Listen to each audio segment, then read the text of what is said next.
Hey guys, this is Jaret from the band Bowling for Soup, your favorite band Bowling for Soup, and you're watching Wheeler's Weekend Jams live and direct. Wheeler's Weekend Jam. Wheeler's Weekend Wacky Jams. Wheeler's Weekend Jams live and direct. Ladies and gentlemen, thank you for tuning in on another lovely episode of Wheeler's Weekend Jams. Today we have a very special guest, Jaret Reddick, the lead singer of Bowling for Soup. You can catch them on their upcoming tour, the Drunk Dynasty Tour, alongside the Runaway Kids and Direct Hit, starting March 30th through April 9th. You can catch them here actually in Chicago on March 31st at the Bottom Lounge. Jaret, thanks again for joining us today. Hey man, how's it going? Fantastic, man. Gray skies, but spring is here and winter is over, so I'm happy. We're sort of like we get little hints of sunlight, and then clouds roll in and just piss rain all over the place. We had like softball sized hail last night, so it's Mother Nature is quite an interesting lady here in Texas. I bet, man. Well, let's get right to the point here. We'll start from the beginning. If there was one person you would like to thank for introducing you to music at a very early age and helped you on your musical path, who would that one person be?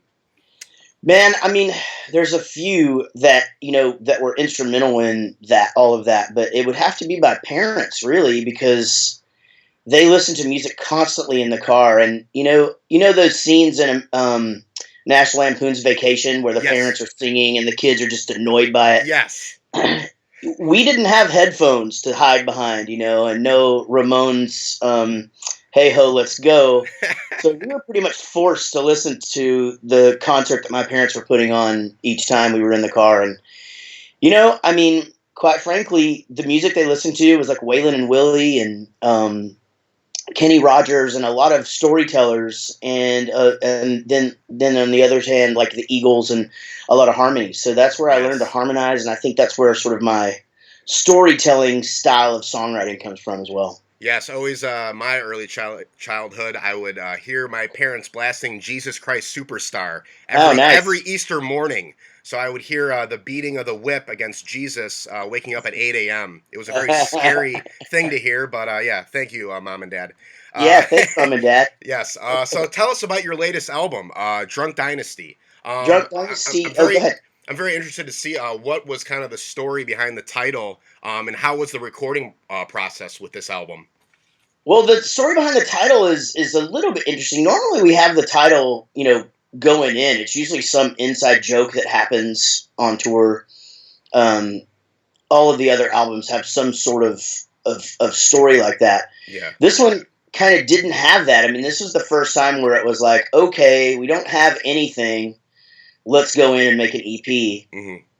And so I just basically sent the guys a list of album titles, literally, that I was thinking up off the top of my head. Like, as I was writing the email, just, how about this? How about this? How about this? And all three of them were just like, Drunk Dynasty. I'm like, okay, great. And so at first it started out to be sort of a play on words of the whole Duck Dynasty thing. But really, if you look back to the other album titles with Drunk Enough to Dance and Hangover You Don't Deserve and, Sorry for Partying, the Drunk Dynasty thing just sort of made sense because, we've been at this thing now for 23 years, and yes, it is somewhat of a dynasty, if as far as we're concerned, it is. Yeah. But yeah, we went in, and I was writing as we were recording, and we went in to do 6 to 8 songs. And excuse me, long day. I'm a dad. I got to get up at 6 in the morning. So anyway. We went in, we did 6 songs, and I was just like, man, we're just on a roll here. I just feel like we should just come back and make it a full-length album.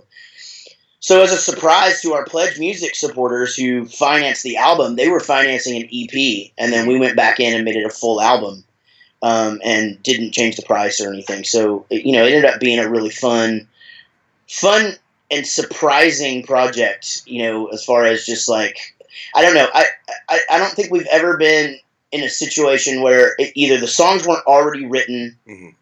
or, we were just like, here's what we're going in to record, or, we're going to do these 15 and then we're going to pick 11 of them and put them on the record. It was literally like I was writing them the morning that we were recording the songs, and it turned out amazing. Yeah, exactly. And well, you were saying, you guys have been doing the whole fan-funded album thing for quite a while now. I was kind of wondering your opinion on releasing music nowadays compared to how it was, 20, 25 years ago. A lot of bands are doing this, fan-funded thing now. What's your opinion on all that? Well, you're essentially taking the middleman out. I mean, it's everything has changed so much. I mean, 20 years ago, the drill. I mean, the reason why Napster and those things were so big and why they were able to literally just slit the throat of the music industry is that, people felt like they were being overcharged for music. And to be fair, the artist was really getting overcharged as well. I mean, for me to take CDs out on the road, back in those days, I was having to pay $11 for the CD, and it was costing them $1 to make it. Exactly. So, and then there's the, and I'm not a label hater, by the way. I'm not jaded. I mean, my time with Jive Records was what it is, and definitely we wouldn't be where we are right now had we not had them, to help us along the way, during that part of our career. Yeah. But yeah, I mean, it's just different now. I mean, fans have so much access to you, and you have so much access to the fans, and the smart ones are the ones that figure out really fast that, that is, figure out sort of, where that whole thing makes sense as far as where your personal life comes in and where this professional life comes in and how they should mix. And, so I kind of got off topic a little bit, but it's sort of all related back to the whole Pledge Music thing. And the Pledge Music deal, the way that we do it, you're making the fan, for the first time, the fan is a part of making the album. So getting to see things like, Gary recording the drums to a song he's never heard before. And, me trying to sing harmonies for the first time to something that I just made up, 10 seconds ago. And, that kind of thing. So just a lot of access. And essentially it's just a pre-sale that the fan would have done anyway. So it's just a way to where, the fan becomes the label. And the band wins because it has the financial aspect of things to not worry about. The fan wins because of the content, and it's just, I think it's an amazing model, and I honestly believe that it will just continue to grow. Exactly. It may have plateaued at the moment, but I really do think that it will get bigger and bigger. Exactly, and obviously, just playing shows in general, you're playing to the audience. The audience that's it.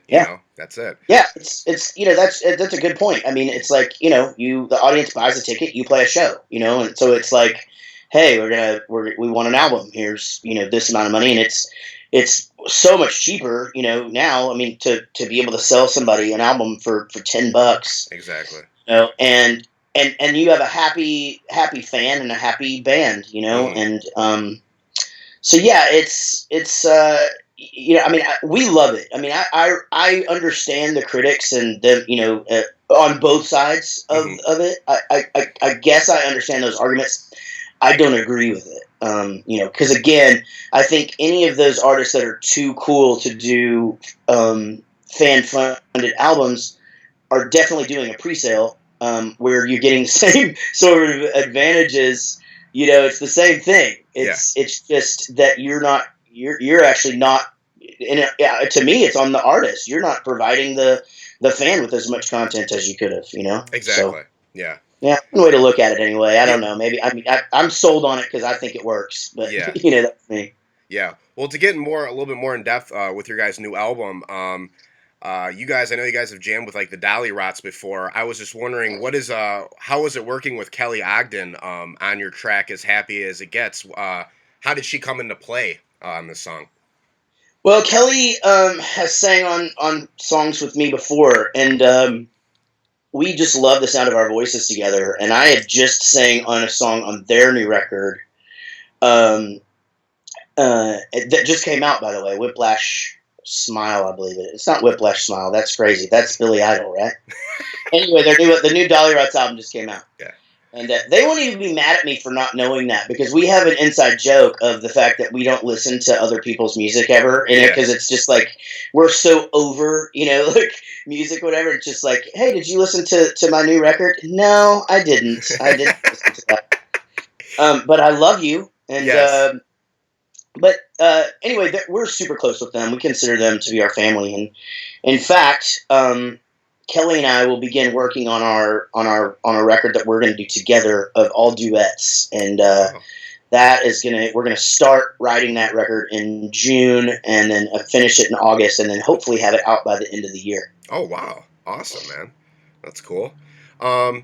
Now you were saying you don't listen to a lot of artists out there, but your guilty pleasure. How often do you listen to your own music? Any specific songs that you love? Not a lot, and I do listen to music. It's just that I'm really bad about. And again, I think all musicians are bad about this. It's like, when your friend sends you an album, and it's like, hey, check this out. You don't necessarily always run to the CD player to put it in. Exactly. But I do listen to a lot of music. My guilty pleasure of Bowling for Soup. I don't listen to us a lot, but every once in a while. I would say the times where I listen to Bowling for Soup the most is when I'm working on something, like I'm trying to do let's say a stage it show or something like that. Mm-hmm. And the stage it show, I've done all requests. So I just did one last week. Actually, last Tuesday, I did an online concert and it was all requests. So like somebody wanted to hear like Epiphany from 2 or 3 albums ago, and Smoothie King from 2 or 3 albums ago, and so when I do listen to those, it's always a nice surprise, because I'll like hear a lyric and just be like, oh man, I made that up. That's a really cool line that I've got there. Yeah. It's probably a bit refreshing as well, like, and it probably brings you back in time a little bit, like, hey, I remember when I wrote that, One time, Eric and I were cooking in my kitchen, and for some reason, Drunk Enough to Dance came on. This has been 5 or 6 years ago, but still, Drunk Enough to Dance had been out for quite some time, 10 years or so. Yeah. And it just happened to come up on the playlist, and we listened to the whole record, and Eric looked at me and he goes, it's really not surprising that this is everybody's favorite Bowling for Soup album. It's like, this is really good. Yeah. So, it is a nice refresher to go back and listen to those every once in a while, and my kids will kind of bring a song up every once in a while and put it on, and so I definitely don't mind it. Yeah. Well, yeah, it's your music, so. Now I'm a huge movie fan. I love like soundtracks to movies. I always say without the music behind the movie, it's bland. There's nothing to it. But I was going to ask you, if you had to compare your band to a movie, what movie would it be and why? Okay. I compare my band to a movie. What movie would it be and why? I would say probably Dazed and Confused. Yes. I think the reason would be not that we're like just completely out of it. But we are fun loving and have we all have a direction and had a direction when we started, but it might not have been what the most popular direction would have been, or what our parents wanted us to do, or what, sometimes wives and girlfriends, it might not even have been what they wanted us to do. And so, I think the message of that movie, as hilarious and awesome as that movie is, it does have a good message as well, Yes. And so yeah, I mean, that's off the top of my head, but I think I did pretty good on that question. Yes, as long as there's no Ben Affleck in your band, then you're okay. Right? Yeah. Jaret, thanks for doing this interview. Ladies and gentlemen, check out Bowling for Soup on March 31st here at the Bottom Lounge in Chicago. We're stoked for you guys to come. Any funny stories you would like to say about Chicago? Let me think. I mean, there's always funny stories about every city. Yes. I mean, Chicago, man, one of my fondest memories of Chicago was we played at a bowling alley I can't remember what it was. Maybe it's called 21 Pins or something like that. Fireside Bowl? I don't think that's it, No. but because it had a number in it. Okay. And but anyway, they like set us up on the lanes, and we did this big acoustic show, and it was a blast. But the alcohol in that place was flowing very, very freely. Yes. So I would say that our show later that night might have suffered just a smidge. So anybody at House of Blues at that time might have noticed that we were moving a little slow. Yeah, that sounds about right. Anywhere in the city, lots of alcohol flowing. Ladies and gentlemen, make sure to check out Bowling for Soup on their Drunk Dynasty tour, which begins March 30th through April 9th, alongside Runaway Kids and Direct Hit. Jaret, thanks again for doing this interview. Hey, thank you. I do have a good Chicago story. Yes. And we'll throw it in. Here we go. We go see the Cubs play at Wrigley Field. Okay. And Sammy Sosa was hitting for his 500th home run. Oh. We were right behind home plate, and he struck out 3 times. That sounds about right. He either strikes out or hits a home run, and now he dyed his skin. He looks insane now. Oh my God! He's another Michael Jackson situation. Yes, the whole Michael Jackson situation. Jaret, thanks again for this interview, man. Hey, man, thank you. Thank you.